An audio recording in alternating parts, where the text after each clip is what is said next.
करें, अगर हम वहाँ पे बहुत अच्छा हो गया। जहाँ जहाँ पे जो नेशनल जो कांग्रेस ने अलायंस के साथ गठजोड़ किया, बहुत सारी जगहों पे वहाँ पे कांग्रेस को भी फ़ायदा हुआ, उनकी जो अलायंस पार्टीज़ हैं उनको भी फ़ायदा हुआ। हालांकि कई जगहों पे जैसे बिहार में एक्सपेक्टेड लाइन्स में उनको वोट नहीं मिले, लेकिन बाकी जगहों पे खासकर साउथ में अगर हम देखें, तमिलनाडु की अगर हम बात करें या कहीं समीर, प्रेस कॉन्फ्रेंस शुरू हो गई। समीर जी, प्रियंका गांधी जी और इस मंच पे बैठे हुए हमारे पार्टी के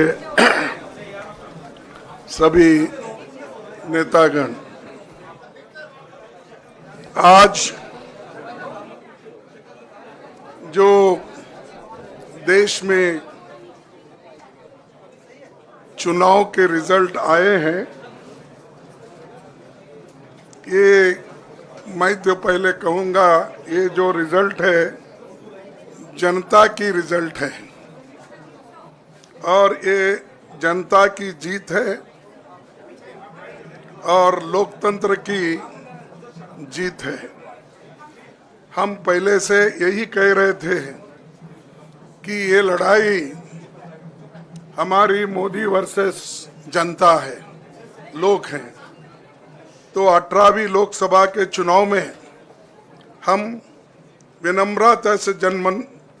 विनम्रता से जनमत को स्वीकार करते हैं।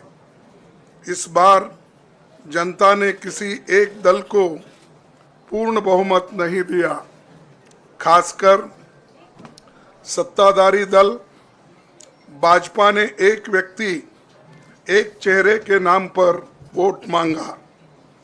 अब ये स्पष्ट हो गया है कि ये मैंडेट मोदी जी के खिलाफ गया है।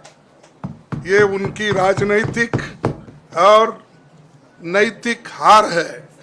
जो व्यक्ति बार बार अपने नाम से ही हर जगह वोट मांगते थे, उनकी ये बहुत बड़ी हार है और नैतिक दृष्टि से ये तो उनको बहुत बड़ा नुकसान हुआ है। आप जानते हैं कि कांग्रेस पार्टी और हमारे इंडिया गठबंधन से बहुत प्रतिकूल माहौल में चुनाव लड़ा। सरकारी मशीनरी ने कदम कदम पर अवरोध डाला, बैंक खाते सीज करने से लेकर तमाम नेताओं के खिलाफ अभियान चलाया। फिर भी शुरू से आखिर तक कांग्रेस पार्टी का कैंपेन सकारात्मक था, पॉजिटिव था।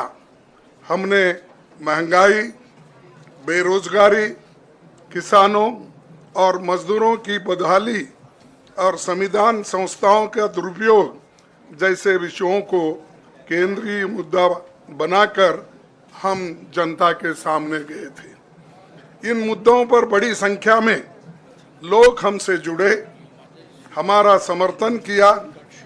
प्रधानमंत्री ने जिस तरह का कैंपेन किया, वो इतिहास में लंबे समय तक याद रखा जाएगा। कांग्रेस के घोषणा पत्र के बारे में मोदी जी ने जो झूठ फैलाया, जनता ने उसे समझ लिया।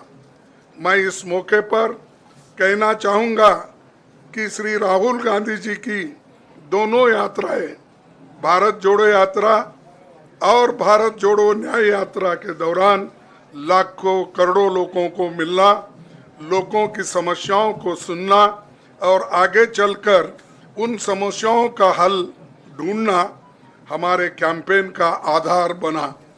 हमने इसी को 5 न्याय और 25 गारंटी का नाम दिया और इसी के आधार पर हमने गारंटी कार्ड बनाया। हमारे कार्यकर्ता उसे लेकर घर घर पहुंचे और लोगों को संपर्क करें।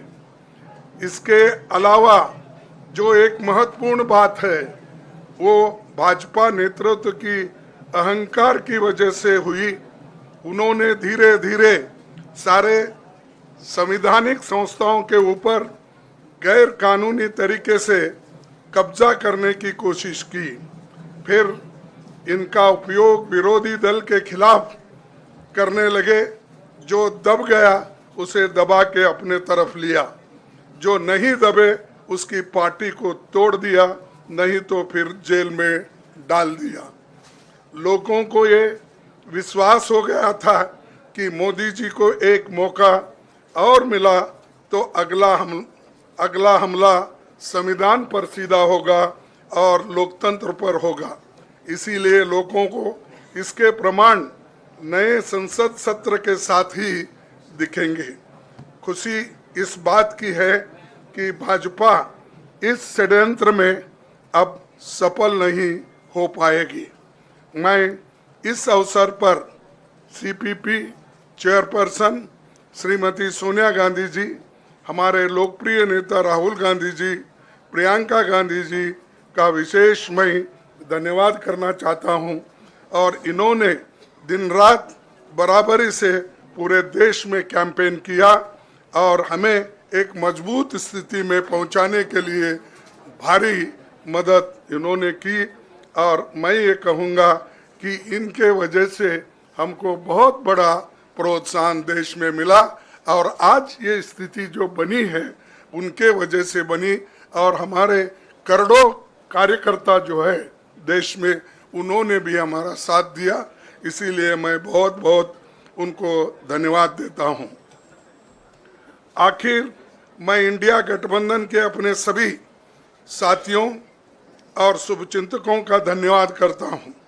सभी एक साथ मिलकर एक स्वर में रहे, सभी ने मिलकर प्रचार किया और एक दूसरे की मदद की। हमारे हजारों लाखों कार्यकर्ताओं ने अच्छे तालमेल के साथ काम किया। आप सभी का धन्यवाद। अभी हमारी लड़ाई अंजाम तक नहीं पहुंची है।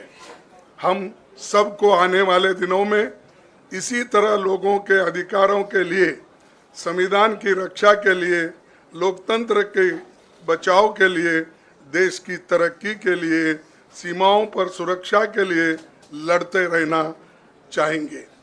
हमें सुनिश्चित करना होगा कि संसद सुचारू रूप से चले, विपक्ष के मुद्दों को प्राथमिकता मिले, संसद में उन पर बहस हो। आने वाले दिन महत्वपूर्ण होंगे। हम आपसे बात करेंगे जब कभी भी मौका मिले। आप सभी को मेरा धन्यवाद।